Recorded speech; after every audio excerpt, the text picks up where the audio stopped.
Pasqua di guerra. Vediamo il servizio, poi linea allo studio. Grazie di essere qui, questa piazza vi aspettava, dice Papa Francesco ai ragazzi. Sono passati 2 anni con la piazza vuota. La piazza anche ha sofferto il digiuno e adesso è piena di voi. Purtroppo, avverte il pontefice, sono ancora dense le nubi che oscurano il nostro tempo. Oltre alla pandemia, l'Europa sta vivendo una guerra tremenda. Il pensiero corre a tanti adolescenti costretti a rimanere ancora rinchiusi, non per difendersi dal virus, ma dalle bombe. Spesso sono proprio i vostri coetanei a pagare il prezzo più alto.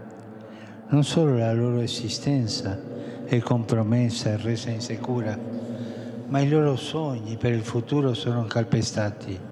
Al mattino, nella preghiera del Regina Celi, il Papa aveva lanciato un nuovo appello per la martoriata Ucraina. Rinunciamo ai nostri piani umani, convertiamoci ai disegni di pace e di giustizia di Dio. E dalla piazza stracolma si alza la richiesta di pace dei giovani. Il nostro pensiero è fisso verso i popoli che stanno in guerra. Dobbiamo imparare dagli errori dei più grandi e cercare di migliorare questo mondo senza la guerra. In questa ennesima giornata di guerra la TV russa ha mostrato